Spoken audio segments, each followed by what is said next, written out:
आपको ससुर साहब आ चुके हैं, आप बातें कीजिए, मैं साइड में हो जाता हूँ। ठीक है जाओ।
प्रदान करते हैं 51 रुपया उड़वावी साहब को सुविधा करती हूँ। और क्या करती हूँ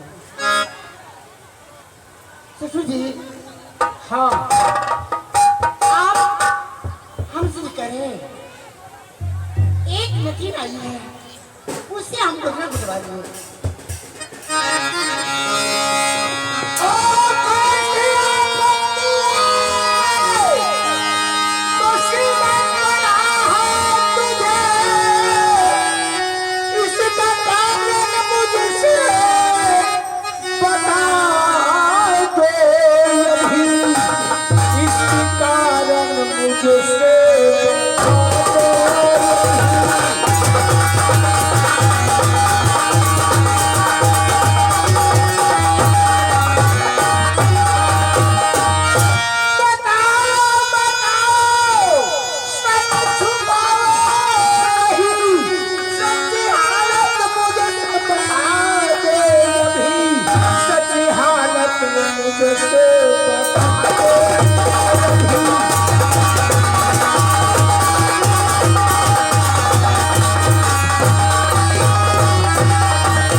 देखिए बाबूजी, बताइए बताइए आखिर बातें क्या मुझे है।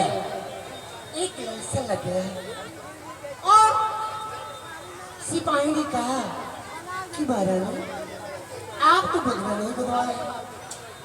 मैंने की बात तो सही कह रहे हो कि मैं बदला नहीं गुदवाई, इसलिए महारानी आप सब्जी बनाते हैं तो खराब हो जाती है, दाल बनाते हैं तो खराब हो जाती है, चावल बनाते हैं तो खराब हो जाती है। आप बदला गुदवा लो, आप सब सही हो जाता है। इस लालच में मैं गुदना गुदवा कहाँ गोदना गोदाई ने वो क्या इनाम मांगी है नट्टी। और नटीन गुदना गुदरे में हमसे मोना भैंसा जो अपना है सेट करवा लिया और हमसे मांग रहा है। मोहना भैंसा हाँ, चार मूर्ख कहीं की मोहना भैंसा तुम दे दी, बेअकल बेनसीब, कुछ सोचा न समझा और भैंसा तो वह नतीन की दान में दे दी हो। कम वक्त की मारी कमीनी खानदान की ऊंची लड़की हो।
सुना तोरा बदन के अब तुमसे गलती हुई कितना जेवर जेवरात है, सारे जेवर बहू तुम दे देती, लेकिन मोहन भैंसा जो है 700 भैंसी में एक ही मोहन भैंसा घर की संपत्ति है, श्रृंगार है। वह भैंसा की तुम दान में दे दी हो। क्या करूं बाबूजी, हमसे भूल होगी बाबूजी। तो 4 कट्ठे जमीन देने कहती लिख लेने के लिए मैं वह नटिन की जमीन लिख देता, लेकिन भैंसा नहीं देती। उसको बार बार समझाए, बाकी वो अच्छी नहीं माने कि नहीं पहले हमसे साथ करो तब देना मुझे इनाम बख्शिश। ठीक है, ठीक है। जब तुम वादा कर दी हो तब भैंसा देना ही पड़ेगा। आज तुम ही लोग के है, कल तुम ही लोग के होगा। बड़ी पुतों को पहले दिए 5 गो जौ। बड़ी पुतों हमको कही जो ये 5 गो जौ ये बुढ़ा दिखाने चला, 5 जौ मेरा बदन के ऊपर फेंक दिया। फिर दूसरी पुतों को दिया 5 गो जौ। वो 5 जौ को कि बुढ़ा 5 गो जौ हमको दिखलाने चला है, अब मालकिन बनाए हुआ है छोटी बहू को, हम ही को देह पर फेंक दिया। और आपको दिए हम 5 गो जौ, तो आप लेके नैहर गए।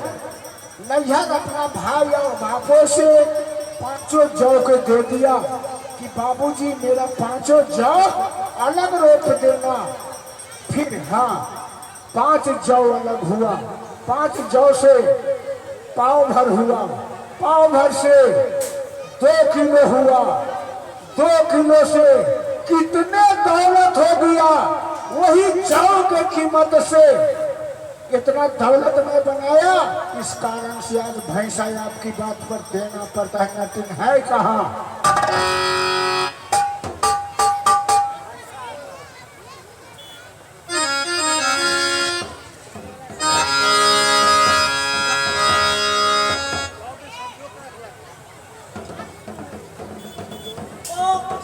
नकली सब कहीं कर।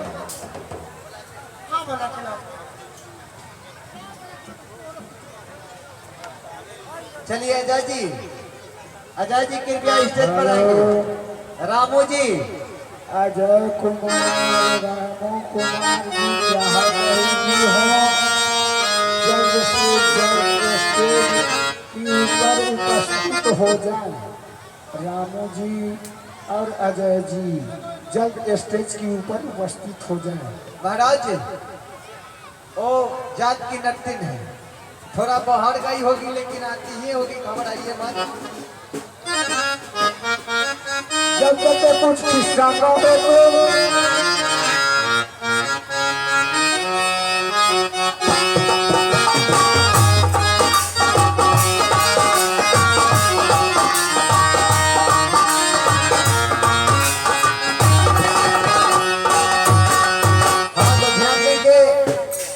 सूचना यह है, हमारे बाजा ऑपरेटर साहब बोले हैं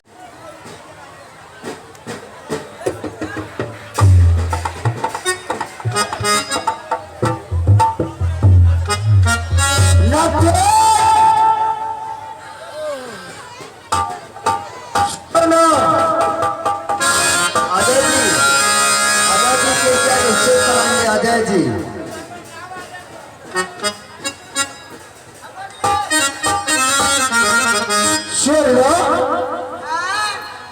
तुम लोग भैंसा लेगी, ठीक खैर बहू बेअकल था इसलिए वो भैंसा।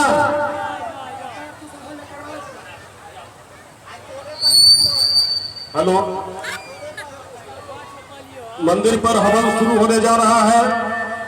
जो भी लोग हवन में भाग लेना चाहते हैं जल्द से जल्द मंदिर पर उपस्थित हो जाएं। हवन शुरू होने जा रहा है, 10 मिनट के अंदर हवन शुरू हो जाएगा। जो भी लोग मंदिर पर आना चाहते हैं, हवन में भाग लेना चाहते हैं, वो लोग जल्द से जल्द आ जाएं।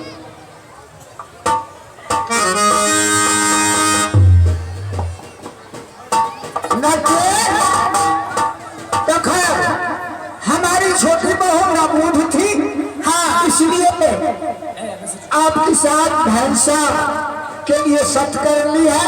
हाँ सख्त कर चुकी है और भैंसा देने की मैं तैयार हूँ। ठीक है जल्दी से दीजिए। लेकिन वो भैंसा पर लेकिन छोड़िए 4 सवाल है। वो सवाल छोड़िए, सवाल क्यों बचाओ यहाँ से भैंसा नहीं देना, भागो नहीं देगा, जानिए या नहीं। एक ऐसा राजा है, बात को क्या ऊंची खुजी समझती हो? पीछे 4 सवाल है, 4 सवाल के जवाब दे दो, अब भैंसा ले जाओ। ए महाराज सवाल के बाद बात पूछिए हमरा भैंस न जाम लेट होए साँझ हो दे रास्ता में साँझ हो गई अभी सुनो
सच बात तो जो बीजू वन में मोहनलाल भैंसा का जन्म है और दिल्ली में पोषण सिंह खलीफा का जन्म है और खैरा में मिठूलाल मुर्गा का जन्म है और कुश्मी नतीन की कहा जन्म है बता दो। ये मर्दा बड़ा या करा का छोड़ते है आ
नतिन जन्म हुई है और वही उसी की कोख से हम दोनों बहन का जन्म है और चारों को जन्म एक ही दिन हुआ। ठीक है, द्वारपाल इधर आओ, भैंसा दे दो भैंसा।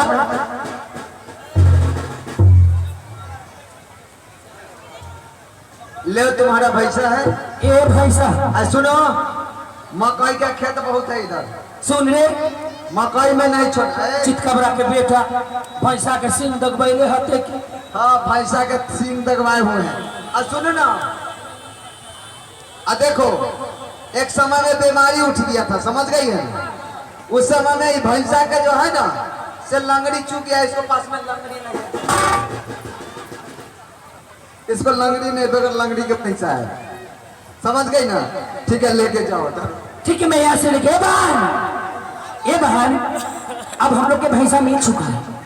अब यहाँ से चलो बाहर पाए हम सब भैंसा लेके।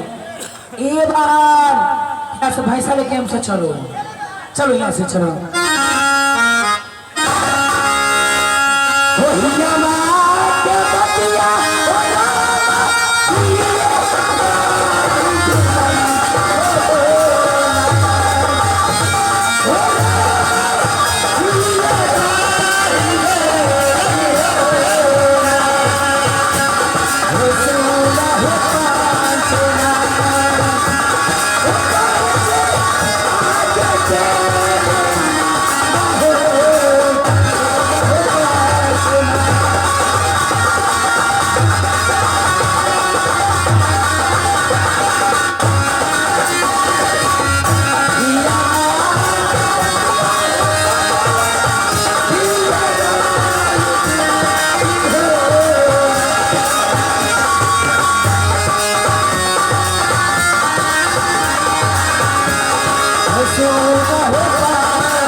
बहन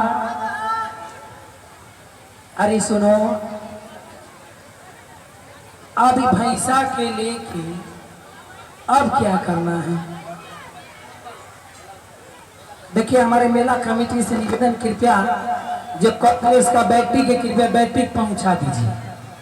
कला के बैटरी न रहने पर मैं के वो डिस्टर्ब होता है, ये चलते बैटरी पहुंचा दीजिए। मेला कमेटी से आग्रह है, कृपया बैटरी दे जाइए।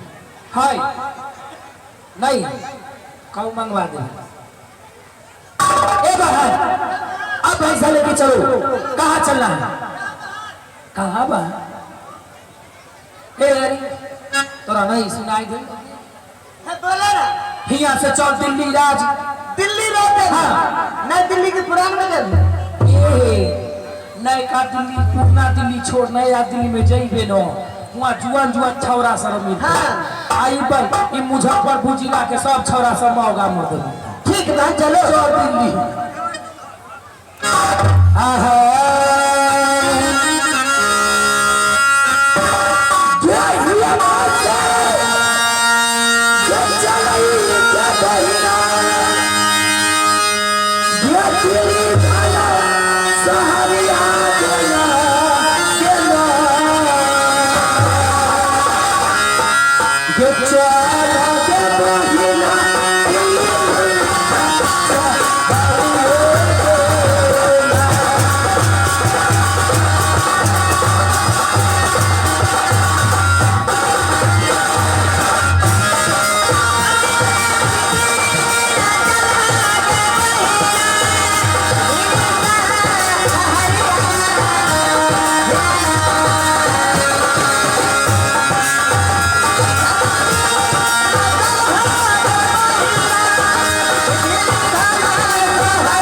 अरे सुनो, अब यहाँ से भैंसा लेके दिल्ली राज चलो, जहाँ पोषण सिंह की मकान है, वहाँ चलो, वहाँ भैंसा को नथाएगा तब शादी होएगा। और न तब बुझ की कुमारे तोरा बसिरवा के यहाँ रहे के होता।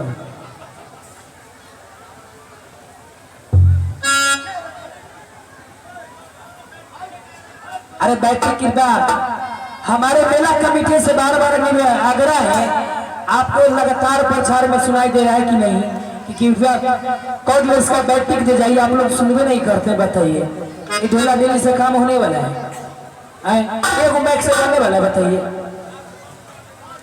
नहीं तो अगर आप बैठक नहीं ला के देते नाच तो तब बंद करेंगे हम लोग। चलिए, हमारे मेला कमेटी साहब से आग्रह है, कृपया कार्ड के बैठे ऑपरेटर साहब के हाथ में आके दे जाए, क्योंकि बंद होने वाला है काम।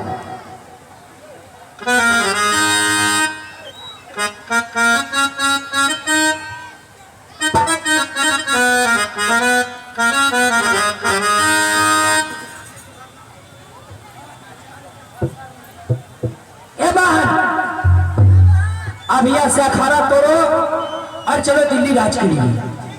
हेलो,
ए बहन, अरे सुनो, यही आज बुझा रहा है दिल्ली शहर है। हाँ बहन। लेकिन यहाँ पर मैं किसी को नहीं देख रही हूँ। हाँ बहन। अरे छोड़ा रे, रे खिचुआ, रे खिचुआ का बेटा,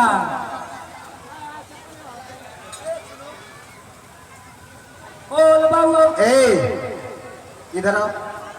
तुम लोग क्यों हल्ला कर रहे हैं इससे बताओ। रे बाबू। देखो ये हमारे आगे महाराणा टेंट हाउस, हाँ उनको तरफ से भी 501 रुपया का पुरस्कार आया है और हमारे पार्टी की ओर से बहुत बहुत धन्यवाद है। ला बेटा पैसा ला।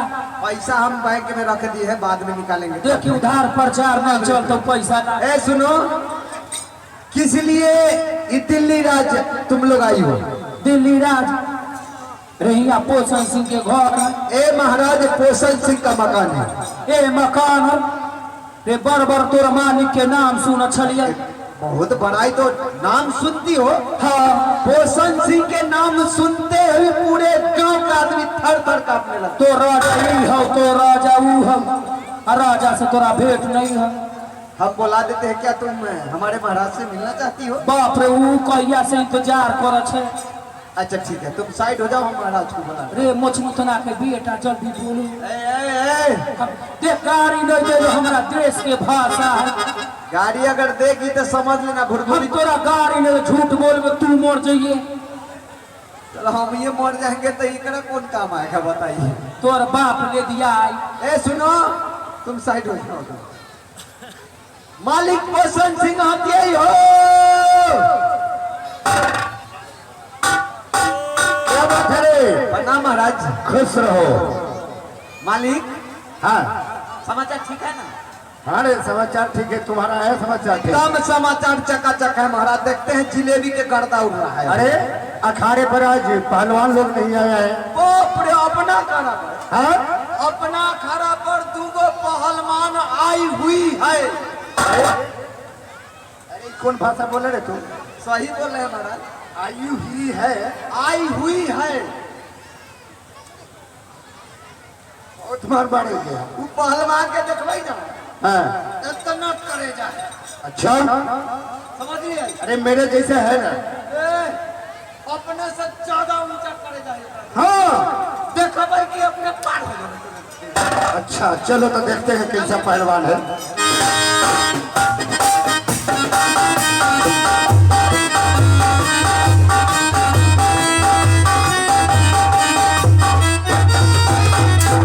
अरे ई कौन पहलवान है रे?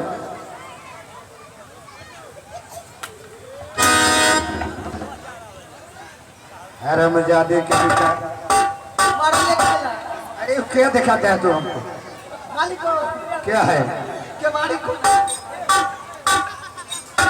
गाड़ी खुला हुआ है, बंद करो केवाड़ी।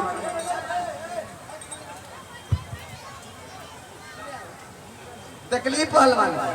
अरे ये पहलवान है। तो हम अपने के की कहलिए कि जो अपना अखाड़ा पर दूगो पहलवान आई हुई है। ए भगा इसको। लार एक बोतल झमरुआ पी। हो मालिक, क्या रे? इसे झमरुआ पीती है क्या? अरे मुखोरबा पी से मुखोरबा। ए चल जा चचा ओने आ तो हमर मर्दाबा देखी तो तोरा बड़ा मार मारी चल जाए उधर। तोरा गैस बना दी चल जाए उधर। ए महाराज ए लागो सरे तोर महाराज के तो मोचे नहीं खे। एक काम करू, क्या? करू साड़ी पहनू। काहे रे?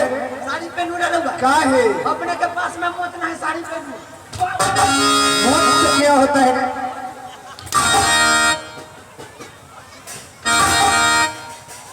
दाग देंगे। बल्ले नहीं अब इतने हम मारना खाइत रहे जे से आलो तक से लगातार मार दिया। लो। अकबरे जिला में गलती के घर तो लगा।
बात बताइए, आप देखने से लगती हैं बड़ा भोला भाला, बाकी अंदर से बहुत आप कटीली लगती हैं। हाँ बाप रे बाप, मालिक के देख जूता न चली सा मालिक है की ए आए अखाड़े पे जूता का कोई जरूरत नहीं होता है। मर्दा वाला किसा की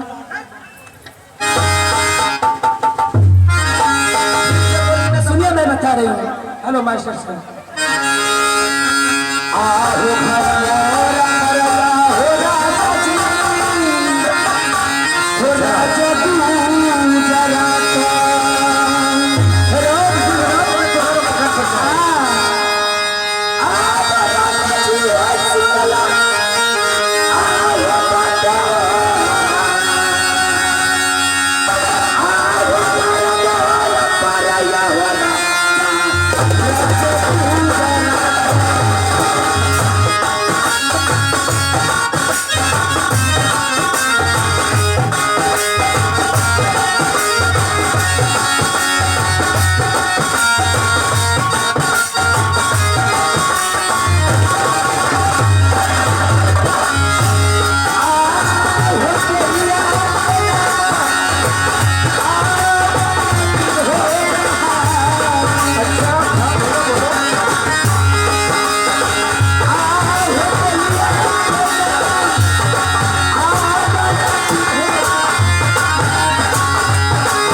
ये राजा जी सुनिए सुनिए, हेलो आने के कारण ही हमारा पास एक छोटा सा भैंसा है। अच्छा, आप उसे नाप दीजिए, नहीं ऐसे चली जाऊंगी।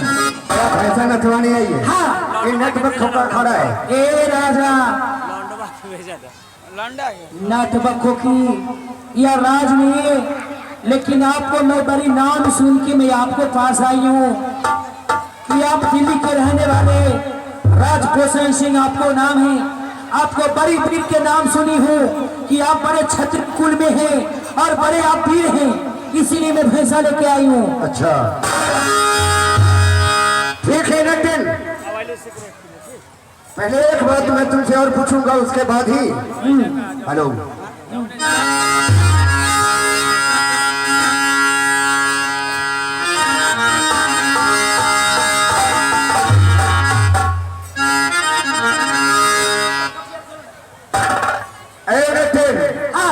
चलो भैंसा खोलो, देखते हैं तुम्हारा भैंसा में कितना ताकत है। लेकिन हमारा भैंसा पर परन है। क्या फरण है?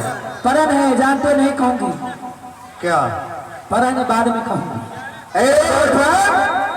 वाह, तुम तो बहुत नमक खाया है। महाराज ये बात तो आप सही कहें, मैं आपको राज के बहुत नमक खाया है। हाँ, ऐसा करो, इस भैंसा को नाथो और ये दोनों से मैं तुमको शादी करा दूंगा। तन्नी को भैंसा एक ना था। अरे 2 मिनट में नाथ देंगे। चलो बहादुर, बहुत अच्छा बात है। रे बेटा सुन, सुनो कहो। हमारा भैंसा पर परन है। कथी के परन है?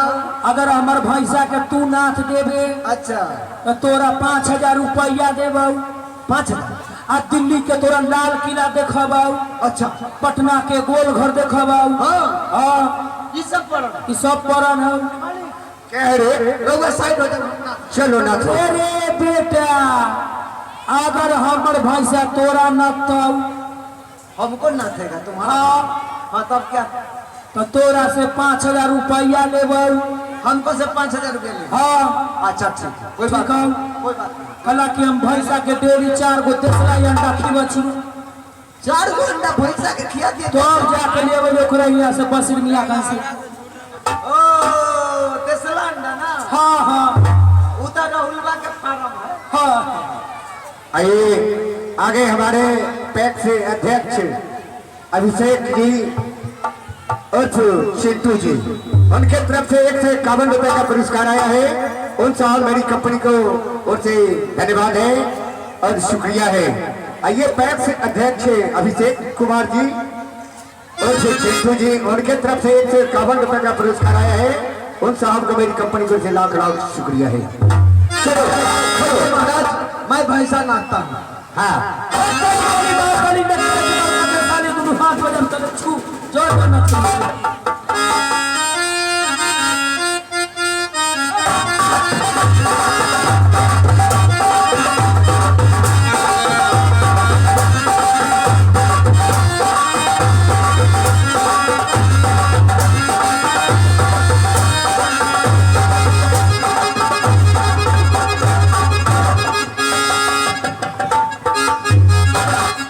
अरे द्वारपाल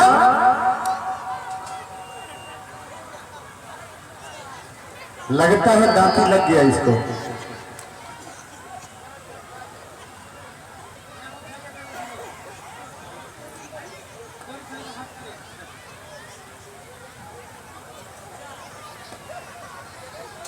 इसको मिर्गी आ गया,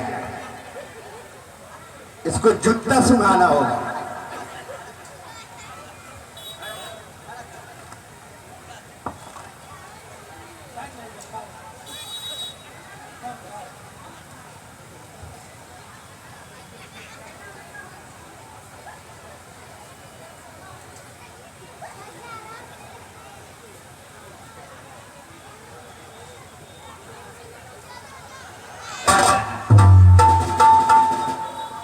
हरी सलाह मालिको। क्या हुआ रे?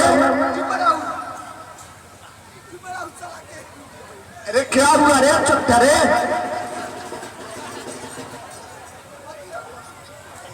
अरे क्या हुआ तुमको रे? कुछ ना मालिको, ना हाँ बोलो। मालिको। अरे रोता क्या है? वो कैसे न कैसे साला पारा हमारा। अच्छा, गो पीछे निकाल के आए भी सीढ़ी लिख दल का हो मालिक।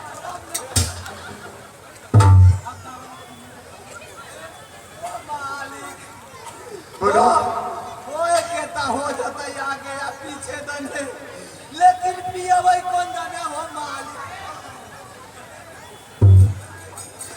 अरे अरे शिकायत होगा रे छोटवा के, तुमको शिकायत ना होगा, शिकायत ना होगा, ये बात बोलता है से।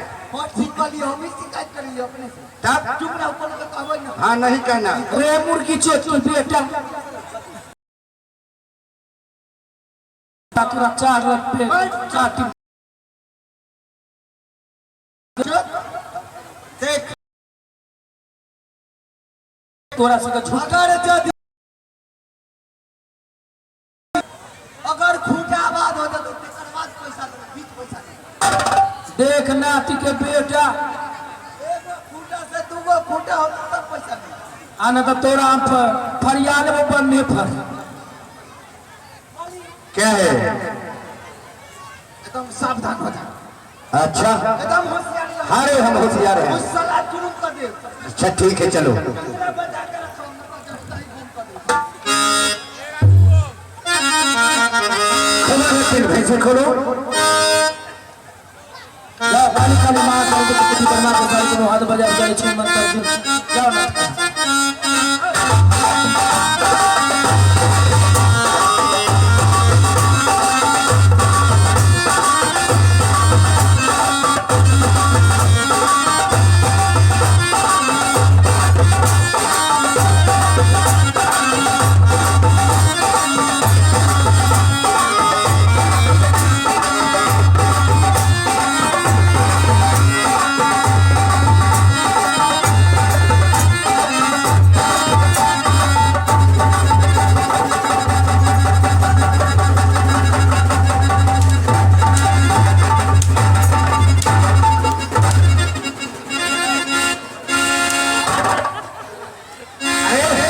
क्या कर रहे हो तुम रे? बाप रे बाप, इस साला के घास खिलाते रही है। अरे छोटा पीछे से कहीं घास खाता है। वो पीछे ना तब हमरा बुझा लगे जो मूड़ी उठने को मैं वही में ठुलसैत रही घास। अरे उसको तो मूड़ी पकड़ के हम नाच रहे थे। ना था वो मूड़ी रहुआ पकड़ ले। तब हमरा बुझा लगे कि जो मूड़ी पीछे ना। जाओ रे छोटा। ए नथिन तुम्हारा भैंसा न खा गया, भैंसा लेकर जाओ। नहीं मैं ऐसे नहीं जाऊंगा क्यों?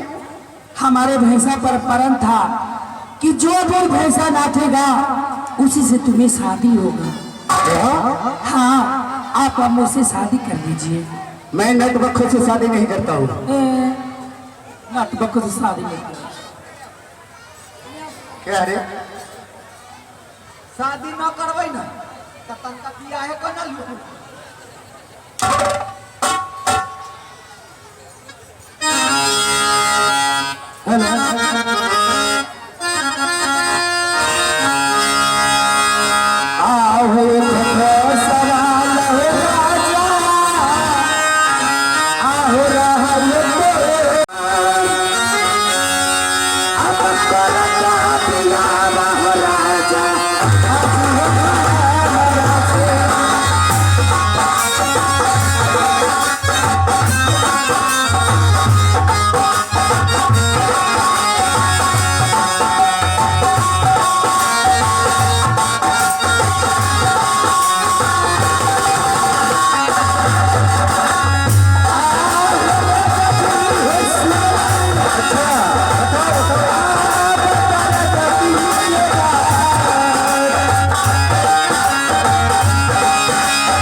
मैं भी जात की छतरानी हूँ।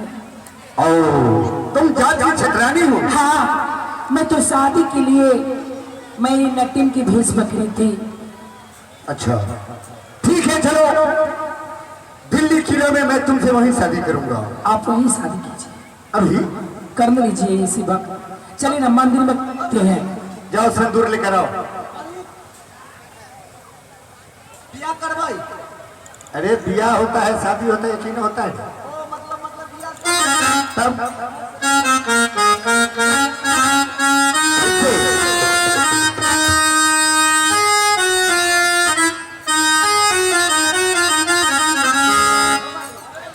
क्या रे? मैं जब भी करूंगी दोनों बहन इन्हीं से शादी करूंगी। हाँ हाँ। मैं ये कहानी से याद है